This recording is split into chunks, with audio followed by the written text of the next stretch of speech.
Floating around the fitness industry, there are many topics and concepts you see. Some of them I think are very valid and have their place. Others I think have been popularized by individuals that maybe shouldn't be listened to. And what we're going to do for this video is something slightly different. We're going to go through a few of those concepts. I'm going to tell you which ones are overrated, which ones are underrated, and give my justification behind why of each. Simple as that. Before somebody jumps in and says, Harry, where's your PhD? What are your qualifications? Fair enough. I don't have a PhD. I've been doing this for 12 years. It's quite a long time. I've worked with many, I don't actually say hundreds of clients in that time, and I work with many clients currently. Quite a long time, quite a lot of clients. In addition to that, based on the recent controversy with Dr. Mike, or as Austin called him, Mr. Mike. I'm both on a raw IQ scale smarter than almost every coach, maybe every coach. Maybe having a PhD isn't always as credible as you think it is, especially in this industry.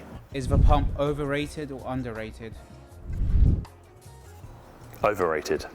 Ultimately, a lot of people jump to the idea that the pump is something they must chase during every workout because it feels good and because your muscles are getting bigger and they look bigger, they must be growing. That's not necessarily true. The pump is essentially just pooling of blood to the relevant area, and again, can result in a lot of muscle swelling perhaps, but in reality, it doesn't actually do anything when it comes to building said muscle. What's really going to matter there is essentially going to be mechanical tension, and you don't need a pump to experience high levels of mechanical tension, but you do need high levels of mechanical tension to grow.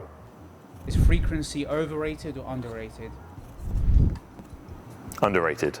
The thing people have to identify, and this has been proven in the research, that frequency is going to be more important than volume. And correct me if I'm wrong, but I believe there was a study comparing 8 sets done for a muscle group in one day versus 3 sets done split across a week 3 times, so 1 set 3 times a week. Although the 8 sets accumulated greater weekly volume, targeting the muscle 3 separate times, even though it was 1 set, actually resulted in more growth despite the weekly volume being significantly lower. The frequency was higher. This then indicates or implies that frequency is probably more important than volume, and more important than a lot of things people typically consider when structuring a program. Sure, there is a limit to how many times you can train a muscle group realistically per week with recovery in mind, but ultimately see it like this. If you train a muscle group once a week, or 3 times a week, or even 2 times a week, you're giving the muscles 1 opportunity to grow. That's 52 opportunities to grow a year. Or you'll give it 2 opportunities to grow a week, or even 3 opportunities to grow a week. I know what I would personally favor.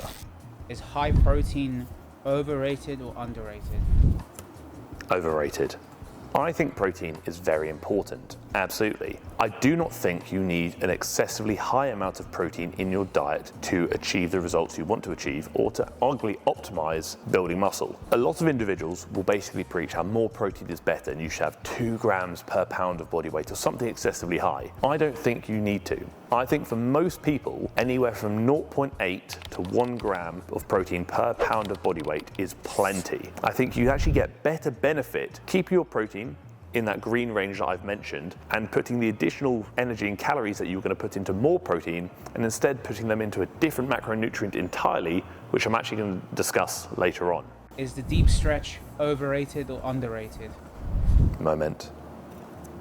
Overrated. Again. A lot of individuals, actually one individual that jumps to mind is Dr. Mike, would promote the importance of implementing a deep stretch throughout every movement. When you feel a painful stretch in your pecs, but they still feel strong, that's the lowest you should be going. That's beautiful technique, Jesse. And what deep stretch really is basically going through as much range of motion as possible and getting a big stretch at the bottom. I think some muscle groups could benefit from this, but not all of them. There's a concept called stretch-mediated hypertrophy, which essentially means certain muscle groups may get additional benefit from going through a deeper stretch in a movement. Firstly, not every muscle group benefits from that concept, and secondly, it comes at a cost. More lengthened position dominant movements, in which there's a lot of tension in that stretch, typically result in more muscle damage, which can hinder recovery. So it's a bit of a pros and cons situation. I think ultimately, you should go through the relevant range of motion for that movement. So a squat pattern, I'd probably say go arse to grass if you're looking at targeting the quads. But I don't think you need to push yourself into an unrealistic depth or to an unrealistic depth to go as low as humanly possible and actually potentially risk hurting yourself in the process. So what you really need to consider is what the dominance of that movement is, be that lengthened or shortened perhaps, and also what your mobility and range of motion is going to look like, as we're all going to be different and we're all going to have different mobility allowances. Are full body workouts overrated or underrated? Underrated. A big thing here is a lot of people, I actually have this with a lot of clients or people who come to me from coaching consultations. They'll say to me is, Harry, I can only work out 2 or 3 times a week. Is that enough? And I've kind of mentioned previously throughout this video that I think frequency is something that's very overlooked when it comes to progression and seeing results. Full body workouts are also exceptionally underrated because they allow you to train muscle groups multiple times per week throughout a very select few number of working days. So if I did push-pull legs, for example, to train each muscle group twice a week, I would need 6 training days. But if I did full body workouts, perhaps, I could train every muscle twice a week in 2 working days. So again, I think when looking at frequency, full body workouts may actually be the best bang for your buck. And also when looking at trying to accommodate people's lifestyles, again, I think full body workouts are heavily overlooked and heavily underrated. Is progressive overload overrated or underrated? Underrated.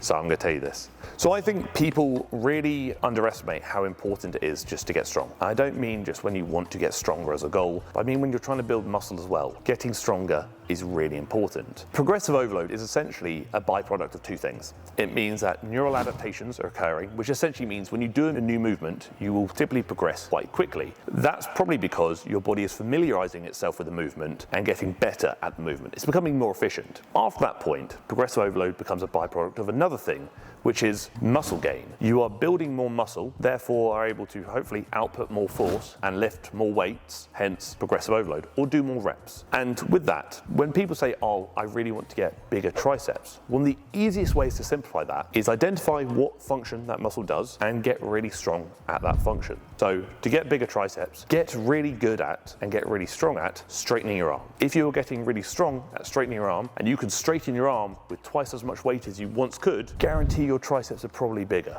Just keep doing that, keep getting stronger, and you'll probably be okay. Is training to failure overrated or underrated? Overrated.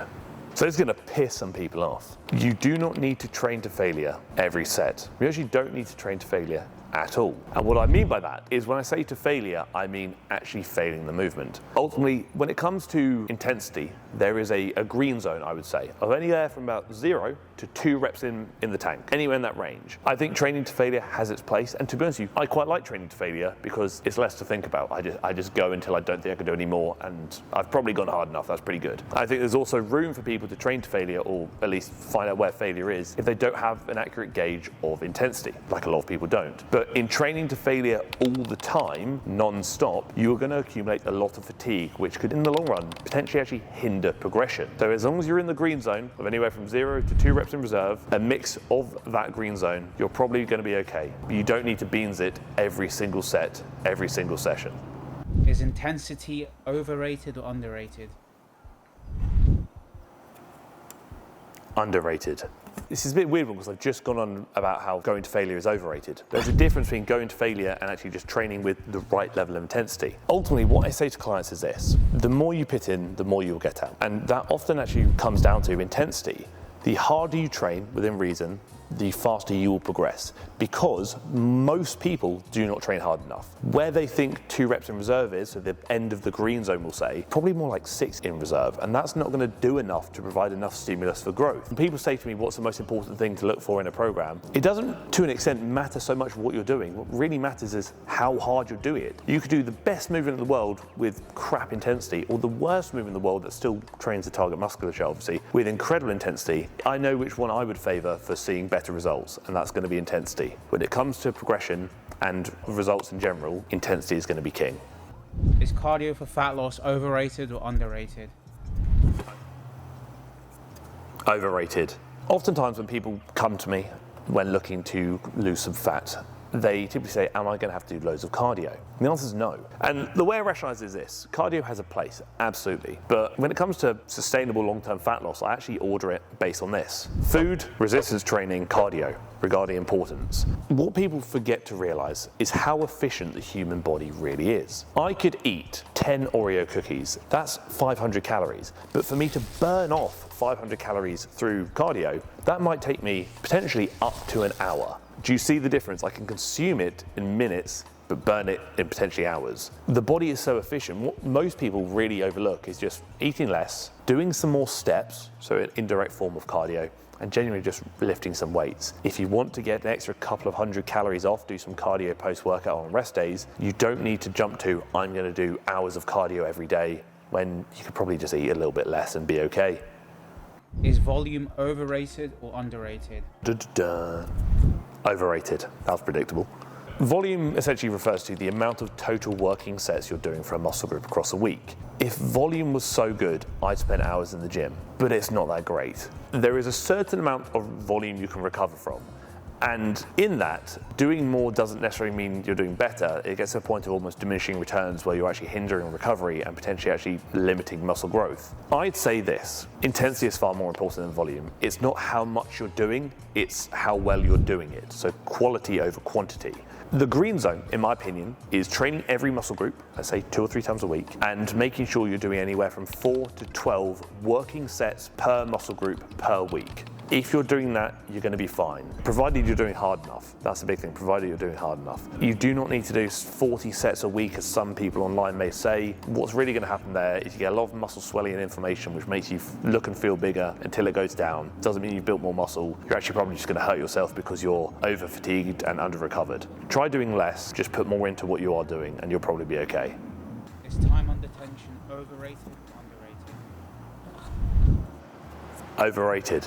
With this, I think the better term is time under relevant tension, which is more appropriate. Time under tension basically refers to the deliberate slowing of a movement to then put your muscles under tension for a longer period of time. If that was so great, I'd be doing 1 rep every workout for an hour. Just 1 really slow rep that lasts the entire hour. And we know, and the research has proven this, whether you do a 2-second eccentric or an 8-second eccentric, the hypertrophy stimulus is the same. And when it comes to actually getting the most bang for your buck out of movements, what we want is the involuntary slowing of contractile velocity. So when you do a movement in which you're deliberately slowing down the concentric portion of the rep, that's the voluntary slowing. We don't want that. The involuntary slowing is when you try and move it in an explosive manner from A to B, and despite how hard you're trying, the movement is slowing down against your wishes because you are fatiguing. That is in turn likely going to yield more motor unit recruitment, which then in turn means you're going to get more bang for your buck when it comes to stimulus for hypertrophy.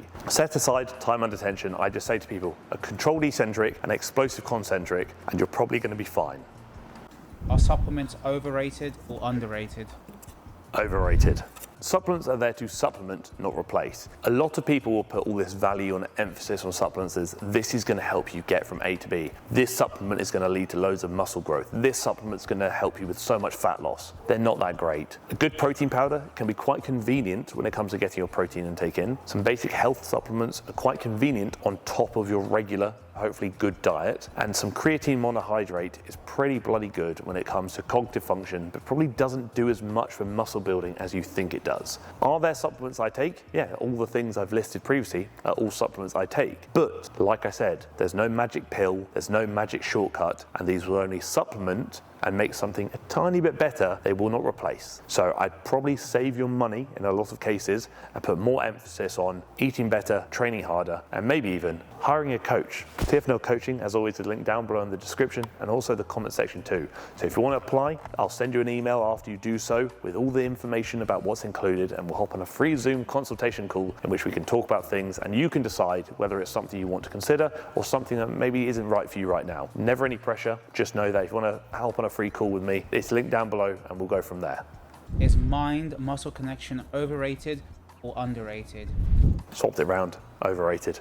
This essentially refers to sensation, how well you feel a movement when you're doing it. To be frank with you, I could make a really bad movement feel really good just by contracting certain muscle groups harder. Doesn't suddenly make it a good movement. I think mind-muscle connection can be useful when helping people drill relevant movement patterns to better align with what they're trying to achieve, but I think too many people place too much emphasis on the importance of sensation without actually realizing that as you get stronger and you lift heavier, sensation is likely going to decrease. Lord knows why that is, I'm sure there is a reason, but in my head I think about more like this. There is more weight for my body to stop me from dying under, therefore it isn't thinking too much about sensation, it's thinking more about keeping me alive and getting very strong. But fundamentally, my muscle connection has a relevance there, but it is far less important than so many people will claim. And I would not use my muscle connection as a means of convincing yourself or preventing yourself from actually just getting stronger. Because fundamentally, just because I may not feel my biceps doing a curl, if my biceps weren't doing their job, I would not be able to bend my arm. I don't need sensation to tell me that this is a primary function of the biceps, and feeling doesn't change that. But again, like with all my videos, this is simply my opinion. And as always, I'd love to hear your opinion in the comment section below. So let me know, which topics do you think are overrated and which do you think are underrated? But until the next one, thank you for tolerating me. Thank you for tolerating my waffle about many fitness bits and bobs. And thank you for tolerating the video.